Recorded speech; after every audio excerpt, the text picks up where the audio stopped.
We're going to Maida Vale, actually. So I'm Mark Riley, that is Gideon Cole, that is Michelle Chowdhury. Whilst at Maida Vale, we've got Jim Jones All-Stars. Jim, you there, mate? I'm here. Lovely to hear your dulcets once again, pal. How are you? Yeah, we're doing all right, thank you kindly, mate. We're all right. Doing good. Now, we've had a bit of a running theme through the programme whereby we've had to fess up having to meet famous people, musicians possibly, and saying something stupid. I asked Mick Jagger if he was who I thought he was, and he's the most identifiable man in the world at that point in time. So that's me all over. Have you ever had such an experience? I was trying to think of the criteria of the question, and the closest I can get, because you're talking about when you say something embarrassing or so, it's sort of almost like that. I was at a lock-in party in Dublin. I went out to the toilet and Bono was in there. And I said, "Are you Bono?" And he goes, "Yeah, that's me, sir. I'm afraid it's me." And I said, "You did a really bad version of Helter Skelter on that record." And he marched off. I went to use the bathroom, but when I went back in, they wouldn't let me back in. Well, so it was stupid in the way I got myself thrown out of a really nice lock-in situation. And I think you called him Bono as well. And I think, Captain Beefheart used to call him Bongo, but I remember that much. But I think it is Bono, mate. So he probably, insult to injury and all that kind of stuff. He's a bit of an easy target, so I feel bad saying it. Right, okay. Well, we can take this as a public apology. Yeah. I publicly apologise. Sorry, Bono. Apology accepted. No Bono. No problem at all. I was going to ask you about Memphis and recording the LP there, or we were, I should say. Yeah. But before that, I'd like to ask you about Maida Vale, actually, because that's where you are now. We are. How is it for you as musicians rocking up to Maida Vale and doing a session such as this? Incredible. And we were looking at, I was like, I recognise the shape of the room. I have been in this one before, I think, a while ago, but I just noticed that it's the same room with the photo of Bowie at the Beeb. It's that room, isn't it, with all the panels on the wall? Yeah, mate. So, yeah, it's hallowed ground, isn't it? And it's got all the things that happen in there, and it's got the plaque to Bing Crosby, hasn't it, as I remember? Yes, yeah. We were just talking about Bing. Yeah, Did Bing have a shady side? I'm sure I heard stories that he had... He could be quite a stern... Some ruthless comings and goings. He could be quite a stern father figure, I believe, to his family. That has been of documented. But no, also, I thought he did some, a few heavy-handed business things. He was definitely responsible. I'm not sure about heavy-handed, but he was responsible for recording tape becoming available and becoming popular because he wanted to record his radio programmes so he could go and play golf. And that, in turn, led to something of a revolution in the music industry. I'm paraphrasing here. But thank you, Bing. Yeah, Bing kick-started a lot and, of course, sold a lot of records. And we're talking about Bing Crosby and David Bowie. Of course, when they did the Little Drummer Boy, Peace on Earth together, Bing Crosby was quite horrible to David Bowie, as I understand it. And Duncan, Bowie's lad, was there watching as well. I think it was... He's off my love list now. We were just loving him up. So there goes Bing and there goes Bono. That's showbiz. Yeah. What about Memphis then, Jim? Who else's name begins with B? Memphis was incredible. Yeah, it was one of those things.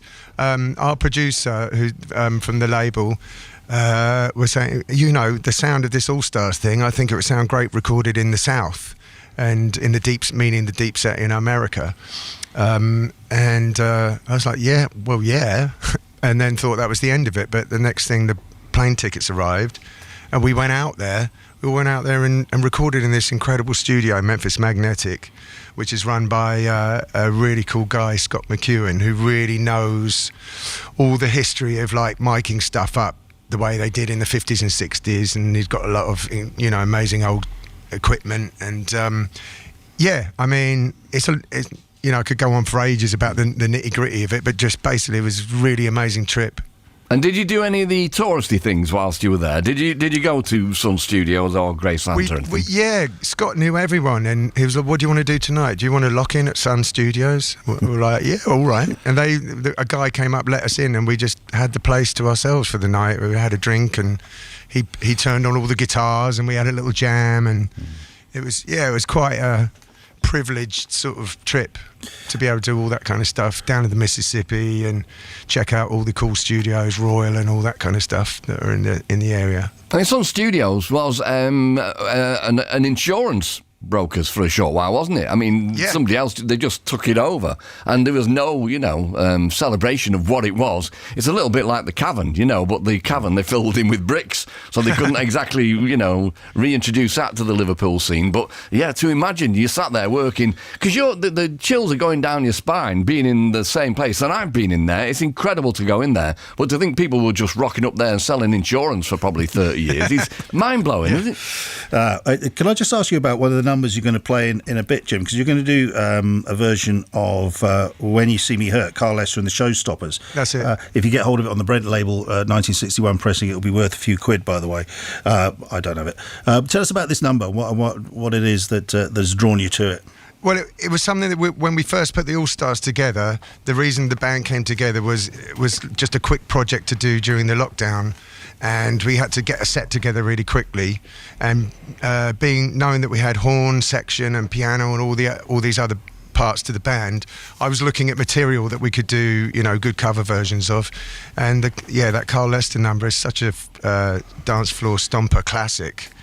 Thought let's have a bash at that. We tried quite a few songs, and not all of them came out sounding great. But the ones that did, stayed in the set, and that's one of them. Carl White, as he was, also co-wrote Papa Oom Mau Mau. Was just wow. which is difficult to say that without breaking into Surfing Bird, isn't it? I thought you were going to say Breaking Wind then at one point. I mean, that's a different thing altogether. Both at the same time.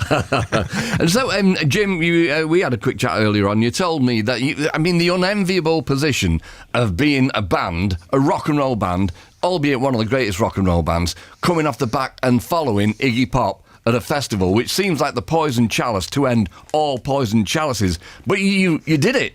It went amazingly. Yeah, like in Spain, or I should say it's the Basque region, they sort of take that all quite seriously, as they should or do or whatever.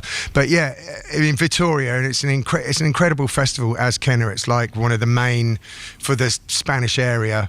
If you're into any kind of alternative music or rock and roll or that kind of thing, that's where you're going to get it. And I met Lucinda Williams, which is really cool. I sort of admire her a lot. And Cherry Curry from the Runaways were there. And poor thing, she went on the same time Iggy was on the stage that we were going to go on, which was like the second size stage down.